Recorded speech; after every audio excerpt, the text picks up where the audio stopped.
இயேசுவின் சகோதர சகோதரிகளே, இந்த 13வது அதிகாரமானது தான் இந்த கல்மினேஷன், மிக முக்கியமான அதிகாரம்.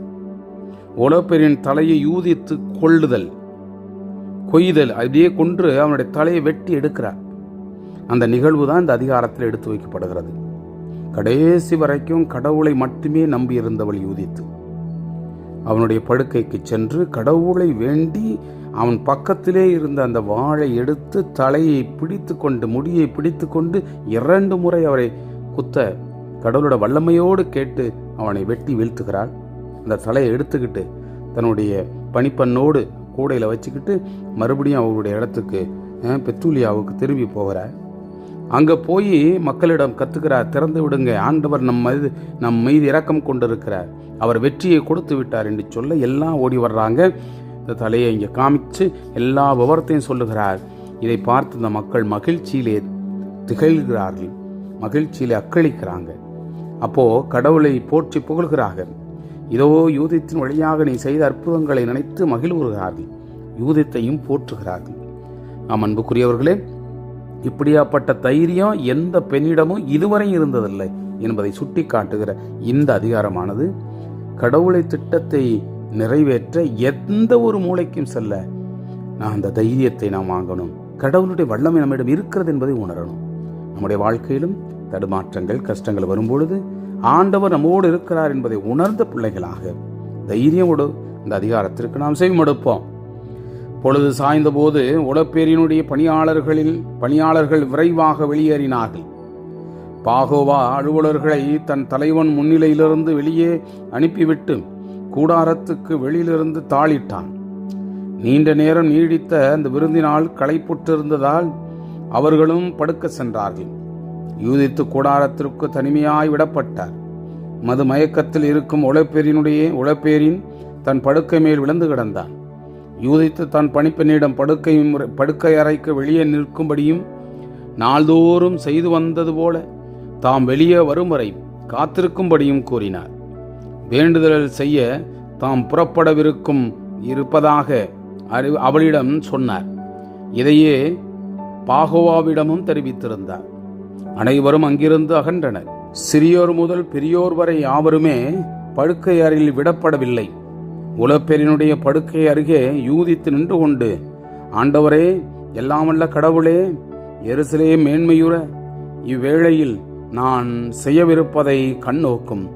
உமது உரிமை சொத்தாகிய இஸ்ரேலுக்கு துணை புரியவும் எங்களுக்கு எதிராக எழுந்துள்ள அந்த பகைவர்களை அழிக்கும்படி நான் தீட்டிய அந்த திட்டத்தை செயல்படுத்தவும் இதுவே தக்க நேரம் என்று தமக்குள் சொல்லிக் கொண்டார். பிறகு உலப்பெரினுடைய அந்த படுக்கை அறையின் தலைமாட்டில் இருந்து தூணுக்கு சென்று அதில் மாட்டியிருந்த அவனது வாளை யூதித்து எடுத்தார்.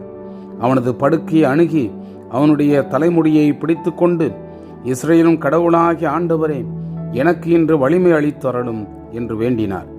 பிறகு தம் வலிமையெல்லாம் கொண்டு அவனது கழுத்தை 2 முறை வெட்டி தலையை துண்டித்தார். அவனது உடலை படுக்கையிலிருந்து கீழே தள்ளினார். மேற்கவியை தூண்களிலிருந்து இறக்கினார். சிறிது காலம் தாழ்த்தி வெளியே சென்று உலப்பெரினுடைய தலையை தம் பணிப்பெண்ணிடம் கொடுத்தார். பணிப்பெண் உலப்பெரினுடைய தலையை தன் உணவு பைக்குள் வைத்துக் கொண்டார். பிறகு அவர்கள் இருவரும் தங்கள் வழக்கம் போல வேண்டுதல் செய்ய ஒன்றாய் வெளியேறினார்கள்.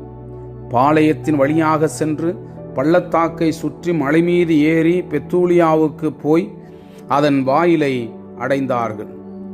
வாயிலில் காவல் புரிந்து கொண்டிருந்தவர்களை நோக்கி யூதித்து தொலைவிலிருந்தே, திறந்து விடுங்கள், வாயிலை திறந்து விடுங்கள், கடவுள் நம் கடவுள் நம்மோடு இருக்கிறார், அவர் இஸ்ரேலுக்கு தம் வலிமையையும் தம் பகைவர்களுக்கு எதிராய் தம் ஆற்றலையும் என்று வெளிப்படுத்தியுள்ளார் என்று கத்தினார்.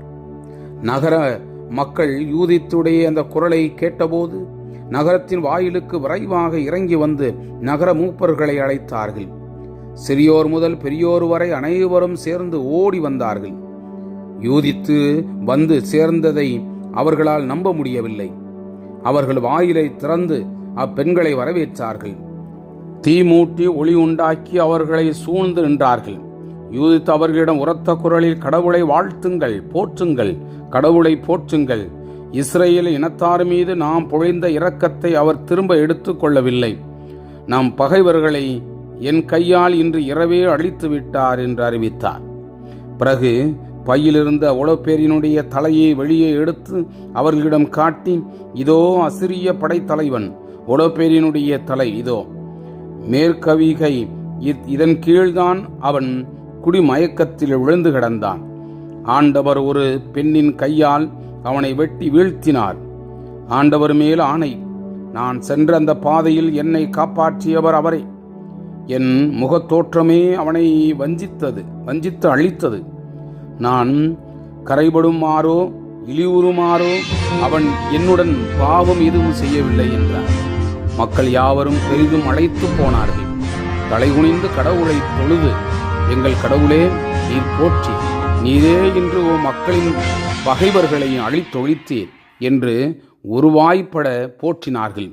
பின்னர் ஊசியா யூதித்திடம், மகளே, உலகில் உள்ள எல்லா பெண்களையும் விட நீர் உன்னத கடவுளின் ஆசி பெற்றவள்.